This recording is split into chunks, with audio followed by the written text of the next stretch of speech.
എല്ലാവർക്കും പുതിയൊരു വീഡിയോയിലേക്ക് സ്വാഗതം. ഞങ്ങളൊരു പുതിയ ഇലക്ട്രിക് സ്കൂട്ടർ എടുത്ത് അതിൻ്റെ റിവ്യൂ ആണ് ഇന്നത്തെ വീഡിയോ എന്ന് പറയുന്നത്. 2 മാസമായി വണ്ടി എടുത്തിട്ട് ഇന്നാണ് ഇതിൻ്റെ വീഡിയോ ചെയ്യാനൊരു സമയം കിട്ടിയത്.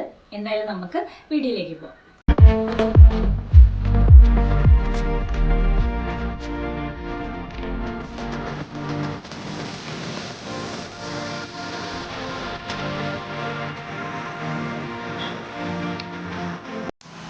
ഇതാണ് ഞങ്ങൾ എടുത്ത ഇലക്ട്രിക് സ്കൂട്ടർ, ബജാജിൻ്റെ ചേതക്ക്. ബ്ലൂ കളറാണ് നമ്മൾ എടുത്തത്. ഇതിൻ്റെ ബ്ലാക്കും പിന്നെ ഒരു ഗോൾഡൻ ഷെയ്ഡിലുള്ള ഒരു കളറും ഉണ്ടായിരുന്നു. ഈ കളറാണ് ഞങ്ങൾക്ക് ഇഷ്ടപ്പെട്ടത്. ഇതാണ് എടുത്തത്. പിന്നെ അതുപോലെ തന്നെ പറഞ്ഞായിരുന്നല്ലോ 2 മാസം മുന്നേ എടുത്തതാണ്. ഇപ്പം ഇതിൻ്റെ പുതിയ മോഡൽ ഇറങ്ങിയിട്ടുണ്ട്.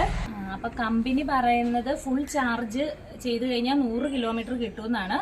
നമുക്കത് അങ്ങനെ തന്നെയാണ് കിട്ടുന്നത്. ഫുൾ ചാർജ് ആയി കഴിഞ്ഞാൽ 100 കിലോമീറ്റർ കിട്ടുന്നുണ്ട്. പിന്നെ അതുപോലെ തന്നെ ഇത് നമ്മുടെ സാധാ സ്കൂട്ടറില്ലേ, അതായത് പെട്രോൾ സ്കൂട്ടറിൻ്റെ ആ ഒരു ലുക്കൊക്കെയാണ്. കണ്ട ഇലക്ട്രിക് സ്കൂട്ടറാണെന്ന് പറയത്തില്ല. ഇതിൻ്റെ ബോഡി നല്ല ഫിനിഷിംഗ് ആണ്. 90% ബോഡി മെറ്റലാണ് ഉപയോഗിച്ചിരിക്കുന്നത്. വണ്ടിക്ക് ഏകദേശം 134 കിലോയോളം ഭാരമുണ്ട്. പക്ഷെ നമ്മൾ വണ്ടി ഓടിക്കുമ്പോഴത്തേനും അറിയത്തേ ഇല്ല. നല്ല സ്മൂത്ത് ഡ്രൈവിംഗ് ആണ്. അപ്പോൾ എന്തായാലും നമുക്കിതിൻ്റെ എങ്ങനെയാണ് സ്റ്റാർട്ട് ചെയ്യണത് അതിൻ്റെ കാര്യങ്ങളൊക്കെ ഒന്ന് നോക്കാം. അപ്പോൾ ഇതാണ് ഇതിൻ്റെ കീ എന്ന് പറയണത്. ഇത് കയ്യിൽ വെക്കുകയോ പോക്കറ്റിലിടുകയോ എവിടെയെങ്കിലും സൂക്ഷിക്കുക പോകാതെ. അതിനുശേഷം ഇതാണ് അതിൻ്റെ ഓണാക്കണ ബട്ടൺ. ഇത് ഒരു പ്രാവശ്യം പ്രസ് ചെയ്യുക. അപ്പോൾ വണ്ടി ഓണായി.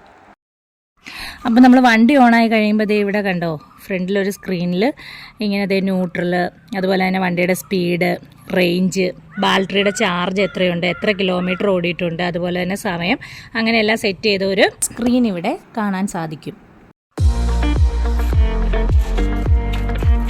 അപ്പോൾ ഇനി നമുക്ക് വണ്ടിയുടെ സ്വിച്ചും കാര്യങ്ങളൊക്കെ ഒന്ന് പരിചയപ്പെടാം. ഈ സൈഡിൽ ഡി കണ്ടോ, അതിൽ ബ്രേക്ക് പിടിച്ച് അതിൽ ക്ലിക്ക് ചെയ്യുമ്പോഴത്തേനും നമ്മുടെ സ്ക്രീനിൽ ഡ്രൈവ് കാണിക്കും. അന്നേരം വണ്ടി മുന്നോട്ട് പോകും. വണ്ടി പോണത്. പിന്നെ അതുപോലെ തന്നെ ഇത് ഇൻഡിക്കേറ്റർ. ഇതിൻ്റെ ഇൻഡിക്കേറ്റർ റൈറ്റ് സൈഡിലെ റൈറ്റിലും ലെഫ്റ്റ് സൈഡിലെ ലെഫ്റ്റിലുമാണ്. പിന്നെ ഇത് റിവേഴ്സ്. നമുക്ക് റിവേഴ്സ് പോകണമെങ്കിൽ ഇതിൽ ഞെക്കി കഴിയുമ്പോഴത്തേനും വണ്ടി റിവേഴ്സ് പോകാം. ഇത് ഡിക്കിയുടെ. പിന്നെ അതുപോലെ തന്നെ ഡിക്കിയുടെ ഒന്ന് കാണിച്ചു തരാം. ഇതിൽ ഞെക്കുമ്പോൾ കണ്ടോ, ഫ്രണ്ടിലെ ഡിക്കി ഓപ്പണായി. അതിൽ ഇത് മൊബൈലൊക്കെ നമുക്ക് ചാർജ് ചെയ്യാം. ഇതതിൻ്റെ ടൂൾസും കാര്യങ്ങളൊക്കെയാണ് ബാക്കിയുള്ളത്. ഇത് ഫസ്റ്റ് എയ്ഡ് ബോക്സ്. അതാണ് ഈ ഫ്രണ്ട്. പിന്നെ ഇവിടെ ഇതിൻ്റെ ഈ ഇമ്പോർട്ടൻ്റ് ഇൻഫർമേഷനൊക്കെ എഴുതി വെച്ചിട്ടുണ്ട് കേട്ടോ. ഡ്രൈവിംഗ് വിത്തൗട്ട് കീ ഫോബ് എന്നാണ് ആ കീക്ക് പറയണത് കേട്ടോ. ഫോബ് അതായത് ആ കീ ഇല്ലാതെ പോകാൻ പറ്റില്ല. അത് പോക്കറ്റിലോ എവിടെയെങ്കിലും നമ്മൾ സൂക്ഷിക്കാം. പിന്നെ ഇപ്പുറത്തെ ഇതിലേക്ക് വരുമ്പോൾ ഇതാണ് അതിൻ്റെ ചാർജ് ചെയ്യണ ചാർജർ.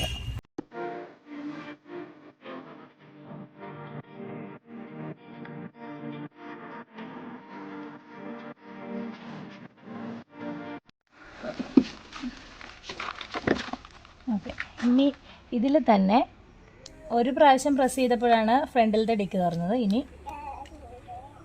പ്രസ് ചെയ്തുകൊണ്ടേ ഇരിക്കുമ്പോൾ നമുക്ക് ബാക്കിലത്തെ ഡിക്കി, ഇതാണ് അതിൻ്റെ സ്പേസും കാര്യങ്ങളൊക്കെ. ഇവിടെയാണ് ചാർജർ അല്ല ചാർജ് ചെയ്യണത്. ചാർജിങ് പോയിൻ്റ് എന്ന് എഴുതിയിട്ടുണ്ട് കണ്ടോ.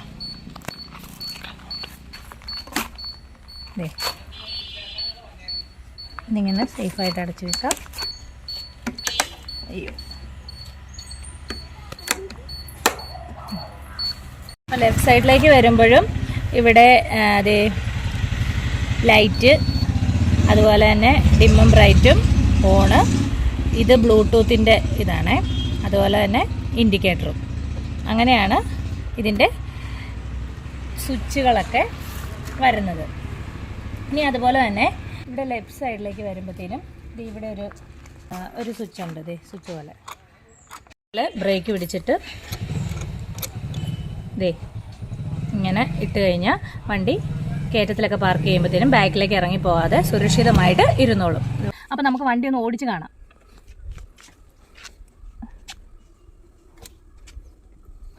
ബ്രേക്ക് പിടിച്ച്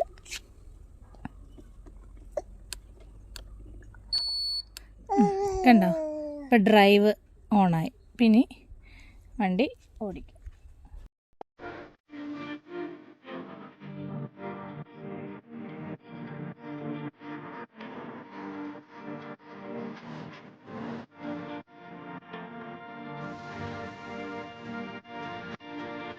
എന്തായാലും ഇതേ വണ്ടിയൊക്കെ ഓടിച്ച് വന്നിട്ടുണ്ട്. വണ്ടി ഓടിക്കുമ്പോഴത്തേനും ആ വണ്ടിയുടെ വെയിറ്റിൻ്റെ ഒരു ഇതൊന്നും നമ്മൾ അറിയുന്നില്ല. നല്ല സ്മൂത്തായിട്ട് വണ്ടി ഒരു തരം ഒഴുകി പോണ രീതിയിലാണ് നമുക്ക് ഫീൽ ചെയ്യണത്. എന്തായാലും കമ്പനി പ്രൊവൈഡ് ചെയ്യുന്ന ആ ഒരു എല്ലാ കാര്യങ്ങളും നമുക്ക് വണ്ടി എടുത്തിട്ട് കിട്ടിയിട്ടുണ്ട് ഇതുവരെ. ഇനിയിപ്പോൾ ഈ വണ്ടി എടുത്ത് ഉപയോഗിച്ചിട്ടുള്ളവർ എന്തെങ്കിലും നെഗറ്റീവ്സ് അവർക്ക് തോന്നിയിട്ടുണ്ടെങ്കിൽ താഴെ കമൻറ്റ് ചെയ്യുക. അപ്പോൾ ഈ വീഡിയോ എല്ലാവർക്കും ഇഷ്ടപ്പെട്ടെന്ന് വിചാരിക്കുന്നു. ഇഷ്ടപ്പെട്ടെങ്കിൽ ഞങ്ങളുടെ ചാനൽ ഇതുവരെ സബ്സ്ക്രൈബ് ചെയ്യാത്തവർ സബ്സ്ക്രൈബ് ചെയ്യുക, ലൈക്ക് ചെയ്യുക, ഷെയർ ചെയ്യുക, കൂടെ ആ ബെൽ ബട്ടണും കൂടി എനേബിൾ ചെയ്യുക. എങ്കിലേ ഞങ്ങളിടുന്ന വീഡിയോസിൻ്റെ നോട്ടിഫിക്കേഷൻ നിങ്ങൾക്ക് ലഭിക്കുകയുള്ളൂ. ഇനി മറ്റൊരു വീഡിയോയുമായി കാണുന്നത് വരെ ബൈ.